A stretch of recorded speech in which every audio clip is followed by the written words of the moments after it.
자, 헤롯 대왕과 헤롯 아켈라오에 이어서 이제 헤롯 안디바에 대해 살펴보도록 하겠습니다. 이 사람은 이제 주전 4년에 통치를 시작했고요. 그 헤롯 대왕이 죽은 해이니까 세 아들이 시작하는 연도는 똑같다고 했죠. 그 다음에 주후 39년까지 통치했습니다. 아까 아켈라오가 AD 6년까지 통치를 했는데 이 사람은 주 39년까지 했으니까 아이고 뭐 늙어 죽을 때까지 했나 보다 그렇게 아마 생각하실 텐데 늙어 죽을 때까지는 아니고요. 그 39년도 이 사람이 쫓겨난 겁니다. 어떻게 됐는지 하여튼 이제 스토리가 나옵니다.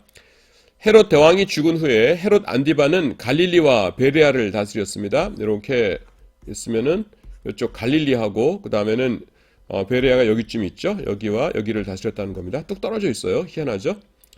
베레아는 요단강 동편 중에서 이 남쪽 지역을 말합니다. 북쪽 지역은 어디입니까? 데가볼리죠.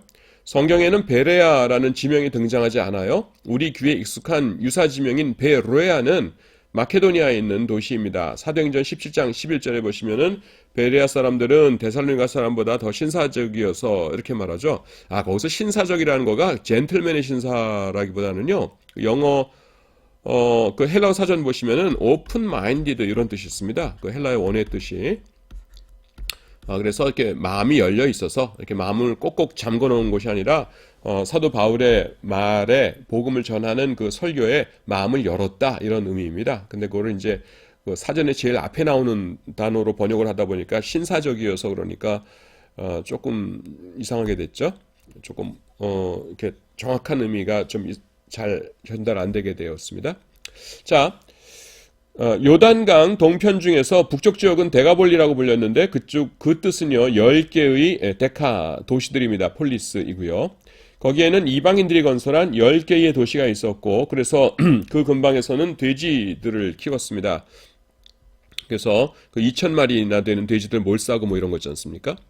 민족 왕의 타이틀을 가졌던 헤롯 대왕과는 달리 안디바는 그보다 한 단계 낮은 분봉왕 테트라크로서 통치를 했습니다.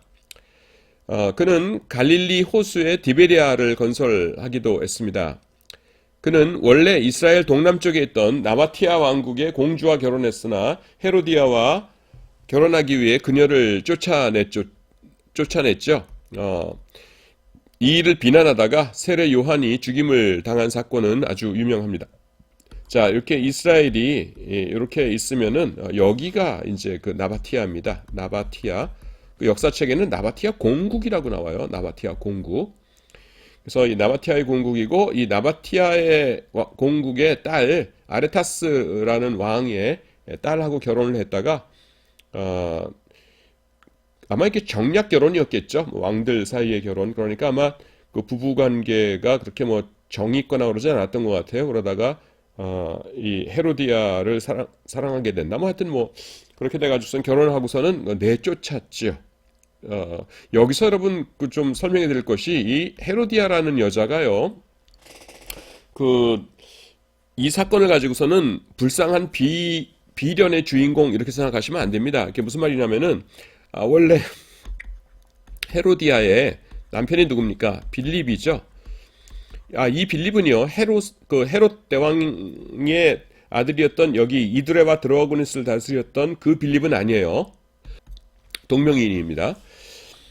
있는데, 그 다음에는, 이 안디바가, 이 빌립에게서 뺏어가지고서는 내 부인 하시오라고 하니까, 헤롯이 훌쩍훌쩍 울면서 할 수 없이 이제 안디바랑 살고 있고, 이런 스토리를 여러분들 생각하시면 안 됩니다. 헤로디아는요, 빌립을 떠나서 그 왕의 부인이 된 것을 굉장히 기뻐했던 여자예요. 기뻐했다는 걸 어디서 알 수 있습니까? 만약에 그 기뻐하지 않았다면은 세례 요한이 안디바 당신 헤로디아를 이렇게 데려와서 당신 부인 삼은 것은 잘못된 것이요라고 지적을 했을 적에 헤로디아가 누구 편을 들었겠어요? 세례 요한의 편을 들었겠죠. 그래서 아유 선지자님 화이팅 열심히 말씀해 주셔서 이 못된 안디바를 잘 설득해 가지고서는 저 원래 남편한테 돌아갈 수 있도록 해주세요. 이렇게 했을 거 아니에요? 그런데 헤로디아는 자기가 지금 신분 상승을 한 것을 굉장히 기분 좋게 생각을 하고 있었습니다. 그래서 그 헤로디아는요, 그 세례 요한을 미워한 거예요. 그래서 자꾸 이렇게 아니 나는 지금 안디바랑 결혼해서 너무너무 기분 좋고 그런데 왜 그 이상한 걸 지적하고 그래요? 그러면서 미워하다가 그 자기 딸 이름이 뭡니까? 살로메죠. 살로메가 춤을 춰가지고서는 어 쭈루루 와가지고서는 엄마 새아빠가 뭐 선물 달래는데 뭐 할까 하니까 평소에 누굴 미워했다고 했다고요? 세례 요한. 그러니까 세례 요한 목 이렇게 돼가지고서는 세례 요한이 이제 순교하시게 되신 것이죠. 자, 그 그래서요. 요건 좀 이제 뒤에 있는 얘기인데 이제 말 꺼낸 김에 미리 말씀드리면은 헤로디아 때문에 그 나중에 이 안디바와 이제 누구와 경쟁을 하게 되냐면은 이제 아그리빠랑 경쟁을 하게 됩니다. 아그리빠랑 경쟁을 하게 되는데 그 굉장히 싫어하게 돼요. 아그리빠를. 그래서 해코지를 합니다. 저 로마 황제에게 해코지를 해가지고서는 저 사람 나 저 이제 왕 되는 거 싫어요 하면서 했는데 아그리빠도 왕이랑 친했거든요. 그래서 그 로마에서 이제 헤로디아와 아그리빠 사이에 이제 암투가 벌어집니다. 로마 황제 앞에서. 그래서 아그리빠가 이겨요. 그래서 아그리빠가 이겨가지고서는 헤로디아가 안디바랑 같이 쫓겨납니다. 그래서 AD 39년에 쫓겨나요. 그래서 BC 4년부터 그 AD 39년까지 다 쓰였으니까 그 노환으로 별세했나 보다 생각하는데 그게 아니라 39년에 쫓겨납니다. 이번에는 어디로 쫓겨나냐면은 그 프랑스에 있는 리옹 있지 않습니까? 리옹 지금 굉장히 큰 도시인데 그 당시에는 변방이었어요. 리옹으로 이렇게 쫓겨납니다. 하여튼 헤로디아가 그런 여자예요. 그걸 좀 염두에 두시기 바랍니다. 그는 원래 이스라엘 동남쪽에 있던 나바티아 왕국의 공주와 결혼했으나 헤로디아와 결혼하기 위해서 그녀를 내쫓았습니다. 이 일을 비난하다가 세례 요한이 죽임을 당한 사건은 유명하죠. 안디바에게 시집을 갔던 나바티아의 공주가 헤로디아 때문에 쫓겨나서 집으로 돌아오자 나바티아의 왕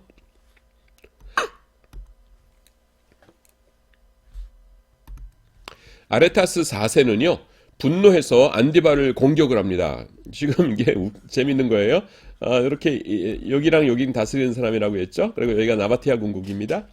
그래서 이 공주를 시집 보냈는데 헤로디아라는 새 여자를 데리고 와가지고서는 자기 딸이 쫓겨온 거예요. 그러니까 훌쩍훌쩍 울면서 오니까 너 웬일로 여길 왔냐? 그래 안서방 잘 있냐? 그랬더니만은 그 저기 헤로디아라는 여자가 들어와서 내가 쫓겨났어요 하니까 이 친정 아버지 안디바 입장에서는 장인어른이죠. 얼마나 화가 났겠어요? 그래가지고서는 안디바를 공격해 옵니다. 그래서 안디바는 분봉왕이니까 군사가 뭐 변변한 군사가 없죠. 그러니까 큰 형님이 누굽니까? 로마죠. 그래서 로마의 도움을 청합니다. 근데 로마 입장에서 볼 때는 뭐예요? 나바티아나 아니면은 뭐 여기나 둘 다 자기 그 쫄병들이거든요. 그래서 왜 싸우는데 했더니만은 내가 이러이러해서 장인어른이 화가 나가지고서는 지금 그 화풀이 하려고 합니다. 그러니까 네가 잘못했네. 그러고서는 로마가 안 끼어들었어요. 그래가지고서는 하여튼 이 사건으로 안디바가 큰 곤욕을 치르기도 했습니다. 하여튼 뭐 그런 에피소드도 있었어요. 자, 조금 전에 이제 말씀드린 건데, 이제 문자로 말씀드린다. 제가 강의하는 스타일이 그렇습니다. 이게 온라인 강의뿐만 아니라, 그러니까 교과서가 있어도 거기는 걸 이렇게 쭉 제가 이렇게 쭉 설명한 다음에 교과서로는, 이렇게 점검하면서 지나가고 그런 타입이에요. 조금 전에 설명드린 겁니다. 헤로디아를 권력자의 힘에 의해서 원래의 남편과 이혼을 당한 가련한 여인으로 생각하면 안 됩니다. 그녀는 상당히 권력지향적인 여자였습니다. 만약에요, 헤롯 안디바와의 결혼이 강요에 의한 것이었다면은 세례 요한이 이를 비판했을 때 그에게 감사하는 마음을 가졌어야 할 것입니다. 하지만요, 헤로디아는 세례 요한을 원수처럼 생각했어요. 그래서 딸 살로메가 춤을 추고 난 후 헤롯 안디바가 무슨 선물을 원하느냐고 물었을 때 세례 요한의 목을 구했던 것입니다. 참고로 이 살로메는요, 그 당시에 이미 그 성숙한 여인이었습니다. 뭐 이렇게 조그만 대여섯짜리 여자아이가 뭐 아빠가 출근할 때 뭐 그런 노래 아니면 뽀로로 뭐 이런 노래 불러가지고서는 아유 우리 애기 잘했어요 이런 거가 아니에요. 이렇게 성숙한 여인이 춤을 춘 겁니다. 그 당시에 이미.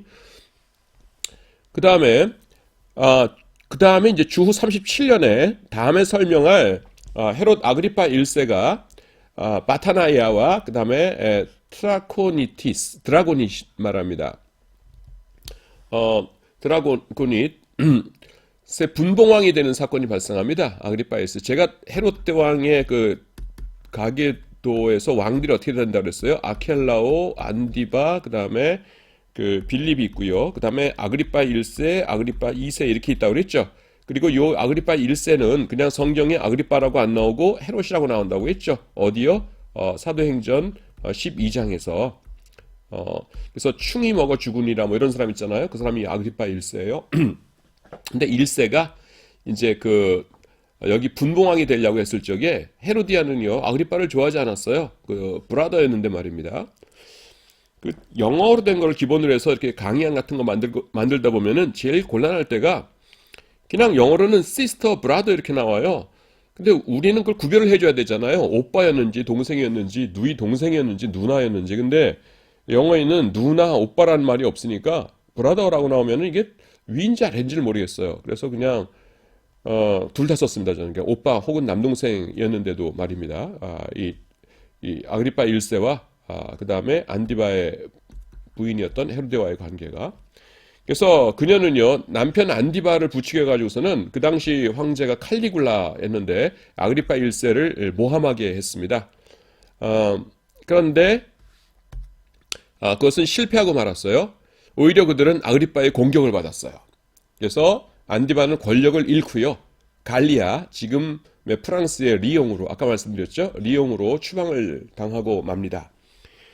이것이 주후 39년경의 일인데요. 헤로디아도 그곳에서 안디바와 함께 지내다가 죽은 것으로 추정됩니다. 그 이전 슬라이드에 누가 나왔었냐면은 칼리굴라가 나왔었죠. 예, 칼리굴라인데 여러분 칼리굴라는 사람 이름이 아닙니다. 그러니까 우리가 하도 자주 칼리굴라 황제 그러니까 사람 이름으로 인식이 되는데 이거는 별명이에요.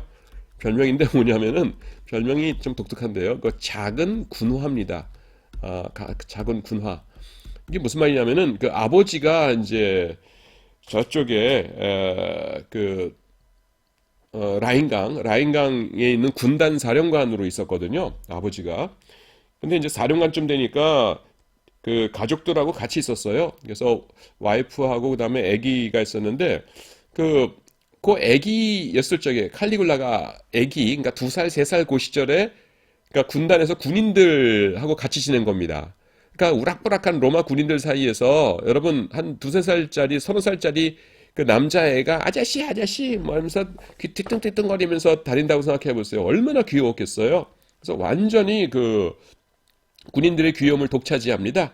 그래서 그 아이에게 그 어른들이 전 로마 군화가 어떻게 생긴지 모르겠는데 그러니까 뭐 제가 신었던 워커를 생각해 보죠. 그 워커 있지 않습니까? 그러면은 애기용 워커를 조그맣게 이렇게 만들어 준 거예요. 그래서 요거를 신고서는 그 아장아장 다녔습니다. 그러니까 볼 적에 뭐 아주 귀엽겠죠. 그래서 요 조그만 군화 온다 해가지고서는 칼리굴라라는 것이 작은 군화인데 이 사람의 별명이 되었습니다. 근데 그냥 나중에까지도 이 별명으로 그냥 로마 사람들은 불렀어요. 그러니까 칼리굴라라는 것이 본명이 아니고요. 그냥 요런 작은 미니 군화라는 그런 뜻입니다. 자, 칼리굴라는 조금 설명을 더 할까요? 이 사람은 굉장히 잔인한 사람이었어요. 그래서 그 로마의 그 황제들 가운데서 아주 질이 안 좋은 사람으로 이렇게 꼽히는 사람 중에 하나입니다. 그 질이 안 좋다는 게 무슨 말이냐면은 제가 이거를 설명을 했었는지 모르겠는데요. 황제가 이제 죽고 나지 않습니까? 이 황제가 죽어요. 그러면 황제의 운명은 세 중에 하나입니다. 첫 번째는 뭐냐면 그냥 평범하게 아무개 황제에 있다가 죽었어 이렇게 되는 거고요. 그다음 두 번째는 이제 그 후임자나 이 사람 죽고 난 다음에 황제가 된 사람, 아니면 원로원, 둘 중에 하나가 이 사람을 그 신으로 추소합니다. 신격화시키자. 그러니까 황제로서 공이 많았다는 거죠. 대표적인 것이 이제 옥타비아누스 같은 황제 같은 경우입니다. 아우구스투스 황제. 한 40년 동안 다스리면서 로마 제국의 기틀을 닦았거든요. 그러면은 죽은 다음에 이제 신격화 시켜줘요. 그게 무슨 말이냐면은 이제 동상 같은 거 세우고, 그 다음에는 이제 신들에게 1년에 몇 번씩 축제 때 이렇게 화환 같은 거 바치고 할 때에 그 황제 동상에도 화환 바치고, 이제 이 황제는 신이다, 이러는 겁니다. 그 다음에 세 번째는요, 정반대의 경우인데, 이 사람은 정말로 지독하게 나쁜 인간이다 해가지고서는 할 적에 기록 말살형이라는 것을 합니다. 기록 말살형이라는 게 뭐냐면은 말 그대로 모든 기록에서 그 황제의 이름을 지워버리는 거예요. 이름만 지워버리는 것이 아니라 동상 같은 거 이를테면 만들 수 있지 않습니까? 생전에. 그러면은 그 동상 같은 거 전부 다 헐어버립니다. 부숴버리고. 그래서 후대 사람이 도대체 그때 황자가 누구였나? 아, 이름도 전해지지 않네? 그 사람 흉상 어디 있나? 어떻게 생긴 사람이었어? 글쎄, 다 부셔져서 없는 걸? 이렇게 되도록 만드는 것이에요. 그러니까 굉장히 불명예스러운 것이죠. 그래서 우리가 로마 황제를 신으로 받들었다. 우리가 보통 그렇게 알고 있는데, 정상적인 경우라면요, 뭐냐면 죽은 다음에 신격화됩니다. 그런데요, 이 칼리굴라는 그 얼마나 못된 사람이었냐면은 살아있을 때에 자기를 신격화했어요, 스스로. 그 다음에 이제 예루살렘으로 자기 얼굴이 새겨진 이 동상을 이제 세우도록 이렇게 만듭니다, 예루살렘에다가. 그래서 이걸 만들어 가지고서는 내가 몇 월 며칠 날 이거를 사람들 통해서 갖고 가겠다, 이렇게 하니까 예루살렘에 있는 유대인들이 난리가 난 거죠. 그래가지고서는 우리 그날 길에 다 누워가지고서는 죽자 이러고서는 막 굉장히 기도 열심히 하고 마음을 단단히 하고 있는데, 칼리굴라가 다행히 오기로 한 며칠 전에 죽어버려요. 그래서 그냥 불상사는 일어나지 않았습니다. 지금 무슨 말씀 드릴 거냐면, 이 칼리굴라라는 사람이요, 칼리굴라는 사람이 그러니까 자기를 스스로 죽기 전에 자기를 신격화했던, 조금 정신적으로 문제가 있는 그런 인간입니다. 그래서 좀 말씀을 드립니다. 자, 그 다음에 이제 네 번째로 빌립입니다. 넘버링이 왜 4가 되어 있냐면은 1번이 헤롯 대왕이었어요. 그래서 아들 3명 하면서 세 번째 아들인 빌립이 4가 된 겁니다. 이 사람은 주전 4년부터 주후 34년까지 통치했는데, 성경책에도 별로 나타나지 않고요. 그냥 조용했던 왕이에요, 비교적. 여러분, 역사상 조용했던 왕이 어떻습니까? 사실은 제일 좋은 왕들이죠. 그냥 평범하게. 우리가 조선시대 때 입에 오르내리는 사람들 있지 않습니까? 자주.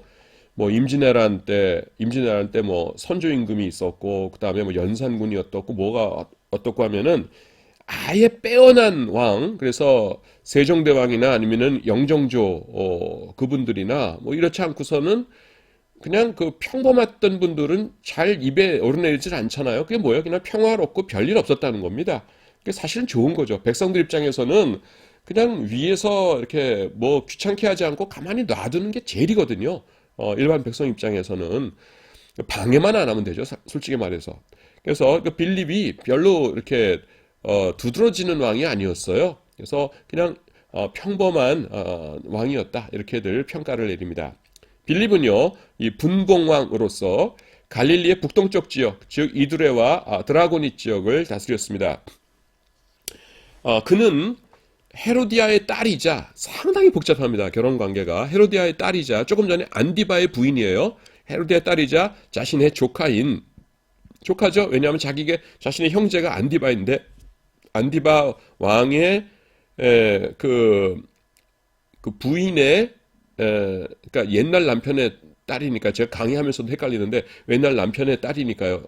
어쨌든 조카가 되죠. 그 살로메, 춤췄던 그 살로메와 결혼을 했습니다. 당시에 왕족들 사이에 근친 결혼은 흔한 일이었어요. 하지만 그는요, 아들이 없이 죽었습니다. 헤로디아의 전 남편이었던 빌립은 이 사람과는 다른 사람이에요. 아까 제가 동명이인이다라고 말씀을 드렸죠. 이 빌립은 갈릴리 호수에 있는 가이사랴 빌립보를 건설했습니다. 도시를 건설했어요. 자, 그 다음에 헤롯 아그리파 1세입니다. 이제 헤롯 대왕의 손자로 갑니다. 손자라고 하니까 그럼 아버지는 누구신데요? 그러는데 그 세 왕이 아니라요. 세 왕 말고 다른 사람입니다. 이 사람은 주후 37년부터 44년까지 통치를 했습니다. 이제 손자 때로 가니까 연도가 이제 뒤로 쭉쭉 밀리죠. 그 다음에 사도행전 12장에서 그냥 헤롯이라는 이름으로 등장을 해요. 이 사람은요, 새 황제 칼리굴라의 도움으로, 조금 전에 말씀드렸던 그 괴팍한 황제입니다. 칼리굴라의 도움으로 주후 37년에 분봉왕으로 즉위를 했습니다. 이것이 헤로디아의 시기심을 유발시켰다는 것은 앞에서 설명했어요. 그런데 아그리빠가 더 설득력이 있었죠. 칼리굴라에게. 그래서 오히려 안디바가 그 노년에 쫓겨나는 그런 일을 당합니다. 그 사도행전 12장에 보시면은 그런 거 있지 않습니까? 그 두로와 시돈 지역에 가서 백성을 효유한데, 그 옛날 개역 한글판에는 효유했다 이렇게 나오는데, 이게 뭐냐면 이제 정식으로 왕복을 입고 발코니 같은 데 이렇게 서가지고서는 이제 그 연설을 한 거죠. 근데 뭐 목소리가 좋았는지 아니면은 아부하려고 그랬는지, 이것은 신의 음성이요 사람의 소리가 아니라 한즉 영광을 하나님께 돌리지 아니한 거로 충이 먹어 죽으니라, 이런 왕이 있죠. 예, 그러니까 연설을 멋있다 그러면은 좀 겸손해야 될 텐데 그걸 이제 좀 심하게 교만했었나 봐요. 그러니까 충이 먹어 죽죠. 거기서 보시면은 이것은 신의 음성이요 그러는데 벌레 먹어 죽죠. 이 대조가 참 아이러니하지 않습니까? 사람들은 그를 신격화하는데요. 거기에 노란한 거죠. 자신을 낮추지 않으니까 하나님께서 네가 신이라고? 너는 한갓 버러지에도 이렇게 먹힐 수밖에 없는 연약한 자들이야, 연약한 놈이야, 이러시는 겁니다. 이건 뭐 예상했던 강의 내용은 아닌데 이거 하다 보니까 갑자기 요즘 우리 처지가 떠오르네요. 여러분 뭡니까? 지금 우리가 왜 이렇게 온라인 강의하고 그래요? 그 코비드 19인가 그 바이러스 때문에 그러지 않습니까? 바이러스는 우리가 알고 있는 생명체 중에서 가장 작은 거죠. 여러분 세균을 박테리아라고 하잖아요. 박테리아랑 바이러스는 달라요. 그 세균은 이제 자기가 스스로 알아서 이렇게 복제도 하고 자기 혼자 하여튼 살 수 있는 거가 세균이고요. 세균이고, 바이러스는요, 그 숙주 없이는 못 삽니다. 자가 생존이 안 돼요. 그래서 그 세균은 독립적으로 생존이 가능하고 바이러스는 꼭 어디 빌붙어 있어야만 존재하는 겁니다. 그래서 크기가요, 바이러스가 뭐 저도 이제 저 문과입니다. 저도 이제 어디서 이제 보고 그런 거니까 뭐 소스가 틀렸으면 저도 틀리는 건데 한 1000분의 1 정도 된다 그럽니다. 그러니까 아주 작은 거죠, 바이러스가. 그래서 학자들 사이에서 도대체 바이러스를 생명체로 봐야 되냐 안 봐야 되냐 하는 논란이 있다 그래요. 세균은 그 자기 혼자 독립적으로 존속이 가능하니까 이거는 아무리 작더라도 생명체인데, 바이러스는 꼭 어디 이렇게 빌붙어서만 생존을 하거든요. 그러니까 이거를 생명이라고 봐야 되냐 하면서 혼란스러워한다고 그럽니다. 그런데 어쨌든 뭐 자기 복제를 하니까 이거는 무생물은 아니다 이렇게 본다는 것이죠. 그런데 지금 무슨 말씀드리는 거냐면은 우리가 세균이나 바이러스를 가장 작은 거라고 하는데, 바이러스가 가장 세균보다 1000분의 1 정도 된다 그러니까 더 작은 거거든요. 근데 지금 그 바이러스를 못 막아서 미국이건 유럽이건 뭐 많이 배운 사람이건 권세가 있는 사람이건 상관없이 지금 전부 다 불안해하고 있지 않습니까? 예, 하나님께서 우리들에게 주시는 메시지 같아요. 뭐 복잡한 메시지는 제가 잘 모르겠습니다만은 하여튼 공통적인 분명한 메시지는 너희들 좀 겸손해져라. 내 앞에서 겸손해져라. 이 메시지는 분명한 것 같아요. 예. 그래서 헤롯 아그리파 1세가 충이 먹어서 죽은 사람이다라는 거 설명하다가 갑자기 정말 제가 예정했던 내용이 아닌데 갑자기 요새 코로나 바이러스하고 연관이 돼서 말씀을 드렸습니다. 자, 아그리파 1세는요 상당히 잘 나가는 사람이었어요. 인간적으로 볼 때는 굉장히 그러니까 교만할 만한 이유가 있는 사람이었습니다. 자, 요 지도요. 제가 강의 시작할 때도 그랬던 것 같은데 여기가 이제 데가볼리고요. 여기가 베레아라고 했죠. 그 다음에 여기가 이두메고, 여기가 갈릴리, 사마리아, 유대, 여기가 이두메, 그 다음에 여기가 베레아, 그 다음에 여기가 데가볼리인데 여기는 뭐 유대인 영토는 아니에요. 그러니까 제가 점선으로 처리했죠. 그리고 이드레와 드라곤이십니다. 그러면은 이 사람이 이제 어떻게 됐냐면요. 영토가 확장되는 걸 보여드리기 위해서 드린 거예요. 상당히 잘 나가는 사람이라고 했죠. 처음에는 빌립의 영토, 즉 갈릴리 북동쪽에, 여기 갈릴리잖아요. 북동쪽에 이드레와 드라고니 지역을 받았어요. 처음 다스렸던 곳이 여기였어요. 여기였는데 주후 40년에는 헤롯 안디바의 영토, 즉 갈릴리와 베레아를 이제 얻었어요. 갈릴리하고 그 다음에 여기 베레아를 얻었어요. 그리고 주후 41년, 1년 후에는 아킬라오의 영토였던 유대 및 사마리아까지 통치하게 됩니다. 유대와 사마리아까지 통치하게 됩니다. 이두레는 통치했다는 기록이 없어요. 제가 지금까지 읽은 뭐 책들로 봐가지고서는. 그래서 여러분 어떻습니까? 지금 헤롯 대왕이 다스리던 영토의 거의 다죠. 그 이두메를 빼놓고는 거의 다를 다스리게 된 이런 사람입니다. 그래서 상당히 잘 나가는 사람이었어요. 능력이 있는 사람이었고, 그러니까 야심만만했던 헤로디아가 경쟁자로 삼았을 만하죠. 하지만 그 아그리빠가 이겼고요. 헤로디아는 이겼는데 교만을 이기지 못했죠. 그래서 네가 그렇게 잘났어? 하면서 하나님께서 충이 먹어 죽게 하셨다. 벌레 때문에 죽게 하셨다. 이렇게 나옵니다. 자, 그는요, 유대인의 환심을 사기 위해서 노력을 했습니다. 아그리파 1세에 대한 설명이 계속되고 있습니다. 야고보 사도를 죽이고요. 야고보. 성경에 여러분, 그 야고보가 사실은 4명 나오는데, 그 제일 유명한 사람은 2명 나와요. 사도 야고보하고, 그 다음에, 그, 사도 야고보하고 또 누굽니까? 예수님의 형제 야고보가 나오죠. 그래서 그 사도 야고보가 이때 죽습니다. 그리고 형제 야고보는 뭐예요? 그 신약성경 저 뒤쪽에 보시면은 야고보서 있죠. 야고보서를 쓴 것은 예수님의 형제 야고보입니다. 사도 야고보는 여기서 순교를 하시죠. 야고보를 죽이고 그 다음에 사람들이 와 야고보 그 사도 야고보 죽였다. 우리 임금님 만세하면서 좋아해요. 그러니까 베드로도 죽여야겠군 하면서 베드로를 옥에 가두었었죠. 물론 이제 천사를 통해서 풀려나긴 했지만은 그 옥에 가뒀던 사람이 이제 바로 이 아그리파 1세입니다.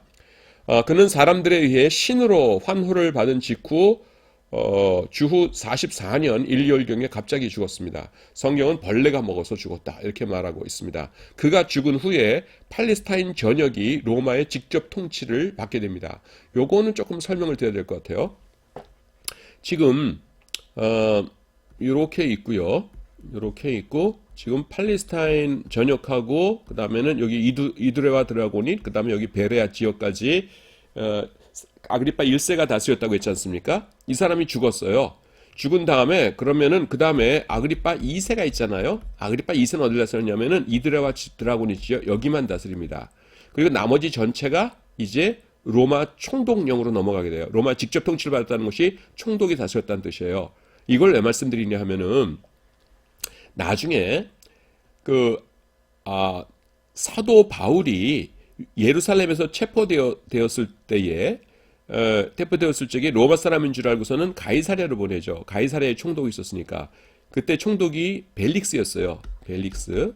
그러다가 2년이 지난 다음에 베스도가 부임하죠.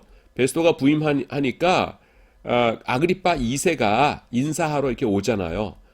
올 때의 영토가 어디였냐면 여기였어요. 여기. 그래서 요렇게 여기는 총독령이 되는 겁니다. 그 영토가 어떻게 이렇게 다스리는 사람이 바뀌게 되는가 하는 것도 대충은 여러분들 알아두실 필요가 있는 거예요. 지금 뭐 설명하는지 여러분 아시겠지요? 자, 이렇게 있어요. 이게 갈릴리, 사마리아, 유다입니다. 오른쪽에 베레아 있고요. 데가볼리는 그냥 여기가 데가볼리라는 것만 알아두시고 유대인들과는 아무 상관없으니까 이제 그리지도 않을게요. 여기가 이드레와 드라고니, 여기가 이두메예요. 헤롯이 다 다스렸어요. 그러다가 아들 셋이 다스렸는데 아켈라오가 여기 다스리고요. 사마리아, 유다, 그 다음에 이두메. 그다음에 안디바가 갈릴리하고 베레아 다스렸어요. 그다음에 빌립이 여기를 다스렸어요. 이드레와 드라곤이 있죠. 그다음에 아켈라오가 제거되고 여기가 로마 총독의 직할령이 되지요. 그다음에 여기를 이제 아그리파 1세가 다스리면서 아그리파 1세가 그 밑에 이두메를 제외한 나머지 부분을 전부 다 또 자기가 다스리게 돼요. 그 다음에 아그리파 1세가 죽은 다음에는 아그리파 2세는 이 이드레와 드라곤 지역만 다스리고 여기는 나머지는 전부 다 로마 직할령이 됩니다.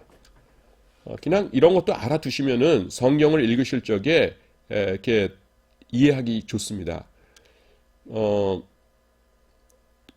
그 신학교 와서 이런 거 배우니까 좋지 않습니까? 이런 걸 알고 성경을 읽을 때에 좀 더 이렇게 구체적으로 이렇게 이해하기가 좋게 됩니다. 자, 그 다음에 헤롯 아그리파 2세입니다. 조금 전에 설명했던 이드라 드라고니 지역 다스리다가 가이사랴에 베스투스 왔을 적에 쭈르르 왔던 그 사람이에요. 이 사람은요, 성경에서 2세라는 설명이 없이 그냥 아그리파라고만 소개되고 있습니다. 그는 헤롯 아그리파 1세의 아들입니다. 여기서 좀 그냥 딴 얘기 좀 해볼까요? 이게 뭐냐면은 여러분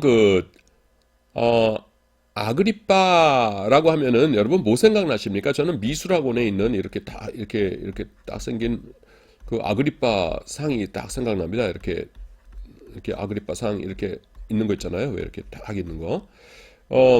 근데 그 아그리파가 이 아그리파냐 하면 그 아그리파는 아니에요. 이게 로마 시대 때의 제일 유명한 아그리파는 누구냐 하면은 여러분 주전 44년 3월 15일에 무슨 일이 일어납니까? BC예요, BC. 우리가 잘 아는 시저 있죠? 율리우스 케이사르, 줄리어스 시저가 죽습니다. 그 다음에 죽으면서 이제 옥타비아누스가 왕위를 이어받죠. 처음에 이제 안토니우스하고 내전도 겪습니다만 하여튼 이 사람이 한 40년 동안 통치를 하는데요. 그 시저가 케이사르라고 할게요. 그 로마식 발음으로 케이사르가 이 옥타비아누스를 양자로 이제 들여가지고서는 자기 후계자로 삼습니다. 근데 옥타비아누스가 군사적 재능이 없었어요. 근데 자기 뒤를 이어서 황제가 되려면은 군사적 재능이 반드시 필요하거든요. 그래서 그 옥타비아누스에게 붙여준 게 누구냐면은 아그리빠라는 사람입니다. 이 아그리빠는 그렇게 높은 집안 사람이 아니었어요. 근데 군사적으로 탁월하니까 케이사르가 알아보고 하여간 케이사르는 영웅이거든요. 그래서 이 사람은 그 사람을 볼 줄 알아요. 그래서 옥타비아누스 친아들 아닙니다. 친아들 아닌데도 자기 후계자로 했고요. 또 옥타비아누스를 보좌해 주는 사람으로 아그리빠라는 사람을 해서 이 옥타비아누스가 이제 나중에 내전에서 이긴 다음에 내전에서 이긴 다음에 40년 동안 통치하면서 원로원으로부터 받은 이름이 아우구스투스거든요. 그래서 아우구스투스가 옥타비아누스랑 같은 이름인데요. 아우구스가 통치하는 내내 아그리빠는 군사적인 것을 다 맡아서 자기가 굳은 일 다 하면서 서포트를 해줍니다. 그래서 로마 역사에서 제일 유명한 아그리빠는 이 아우구스투스의 뭐라고 해야 되죠? 이렇게 서포터였던 장군, 군사령관 아그리빠였고요. 이 아그리빠는 이 옥타비아누스와 아그리빠를 맺어준 것이 이 두 사람이 이제 굉장히 어렸을 때예요. 케이사르가 딱 보고서는 아그리빠 너는 평생 옥타비아누스를 모셔라. 예, 알겠습니다. 해가지고서는 진짜로 평생 충성스럽게 모신 그런 아주 제가 볼 적에는 로마 역사를 보면 아주 전형적인 군인입니다. 충성심 강하고 그 다음에는 애국심 강하고 의리 있고 그러면서 자기가 군사적으로 아무리 뛰어났다 하더라도 아무리 승리를 하고 했더라도 항상 분수를 지키면서 그 옥타비아누스를 보좌하고요. 옥타비아누스도 평생 또 이 왕 되면은요 나중에 주변에서 누가 수근수근거리면은 의심하고 막 이러거든요. 근데 옥타비아누스는 아그리빠를 의심 안 해요. 그래서 평생 끝까지 갑니다. 그래서 나중에 죽은 거는 이제 이 아그리빠가 조금 먼저 죽어요. 하여튼 뭐 그런 사람입니다. 지금 아그리빠가 나오니까 그 제일 유명한 아그리빠가 누군가 하는 걸 갑자기 말씀드리고 싶어가지고 말씀드립니다. 자, 이 사람은 성경에서 2세라는 설명 없이 그냥 아그리빠라고 소개되고 있고요. 그는 헤롯 아그리빠 1세의 아들이었고요. 분봉왕 빌립의 영토였던 갈릴리 북동부 지역, 이드레와 드라고니 지역 거기 다스렸고요. 사도행전 25장을 보면은 아그리파 2세가 신임 총독 베스토죠. 여기에 갈릴리, 여기에 이제 사마리아, 여기 이제 가이사랴가 있는데요.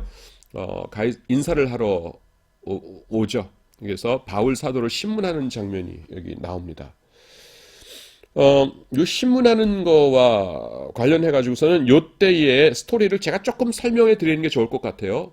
뭐 그렇게 복잡하지는 않은데 여러분들이 좀 잘 알아두시는 게 좋을 것 같아서요. 지금 이렇게 됩니다, 여러분. 자, 여기가 이제 그 가이사랴고요.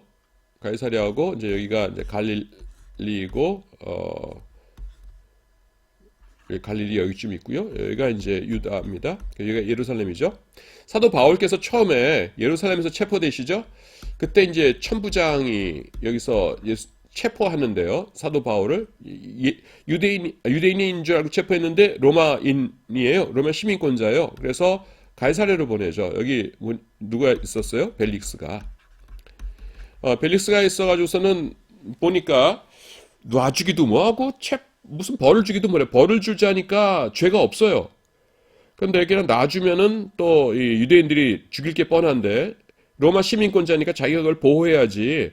자기한테 그 재판이 넘겨져 왔었는데 그 함부로 놔줬다가 금방 살해됐다 그러면은 그것도 자기한테 그 좋은 소문은 아니거든요. 로마에 소문났을 때에 총독들은 항상 그 황제의 눈치를 살폈으니까요.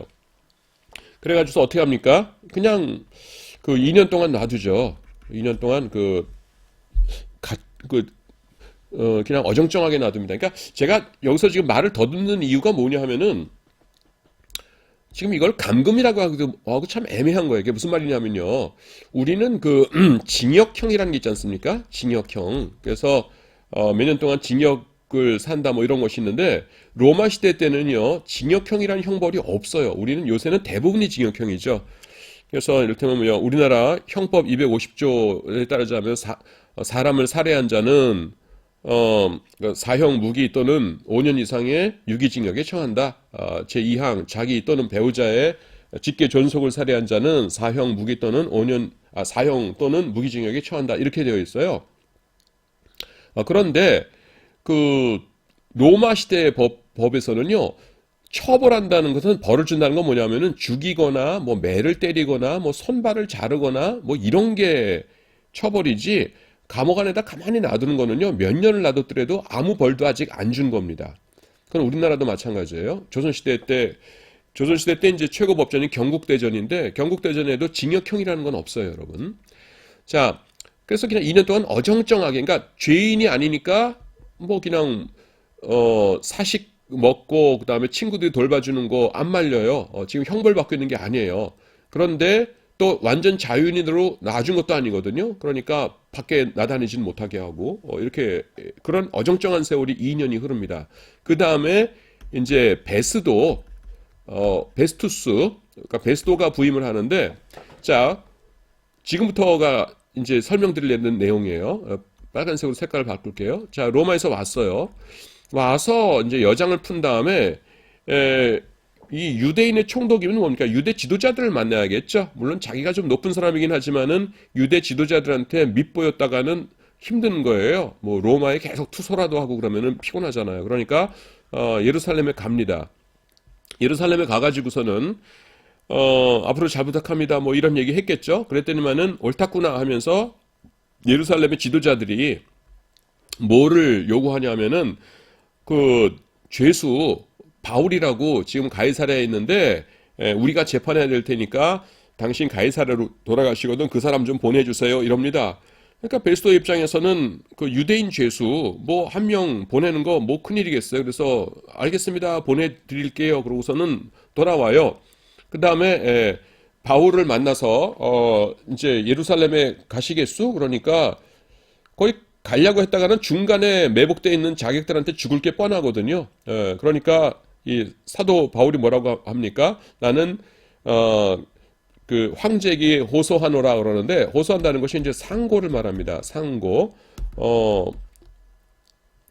그 우리나라에서 1심, 2심, 3심 재판이 있죠. 1심은 지방법원, 2심은 고등법원, 3심은 대법원인데요. 그래서 1심에서 2심 가는 걸 항소라 그러고 2심에서 3심 가는 걸 상고라 그래요. 그리고 이 두 개를 합해서 뭐냐면은 항고라고 부릅니다. 항고는 통합적인 용어예요.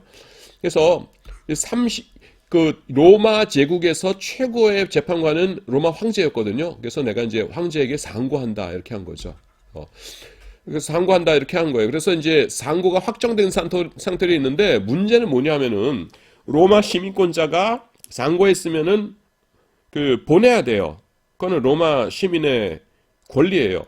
그런데 보낼 때에 이 책임자인 총독이 무슨 죄 때문에 당신에게 보냅니다 하고서는 죄명을 밝혀야 되거든요. 살인죄다, 무슨 뭐 방화죄다 이런 걸 밝혀야 되는데 도저히 모르겠는 거예요. 뭐 유대인들끼리 자기들끼리 뭐라는데 뭐 예수님이 부활하셨다는 둥 안 하셨다는 둥 뭐 그 죽으면 끝이라는 둥 아니라는 둥 그 부활을 있다는 둥 이런 거 갖고 싸우고 있거든요. 그러니까 이게 로마 입장에서는 죄가 아니죠. 그래서 이거 어떻게 되는 거야? 라고 하는데 그때 마침 누가 옵니까? 요 이두레와 드라고니 지역을 다스리고 있던 아그리파 2세가 찾아오는 겁니다. 찾아와가지고서는 사도행전 25장에 보시면은 그 도대체 무슨 죄인지 좀 알아봐 주슈 해가지고서는 그 재판을 열죠. 재판을 여는데 거기서 이렇게 해보니까 아무 죄 없거든요. 그러니까 이 사람이 하는 말이 뭡니까? 만약에 황제에게 호소하지 않았더라면 상고하지 않았더라면은 그냥 놓아줄 수 있을 뻔했다 이렇게 얘기하죠. 근데 벌써 뭐예요? 상고 결정 났으니까 이미 때는 늦었고 그래서 이제 쭉 가가지고서는 로마에 도착하는 것으로서 사도행전 28장이 끝나게 되죠. 지금 요때 상황에서 아그리파 2세가 중요한 역할을 하기 때문에 요때 상황을 좀 이렇게 줌인해서 좀 자세하게 설명을 드렸습니다. 그래서 2세가 총독 베스토에게 인사를 하러 왔다가 사도 바울을 신문하는 장면이 나오죠. 사도행전 25장 그 부분을 조금 더 자세하게 말씀드렸습니다.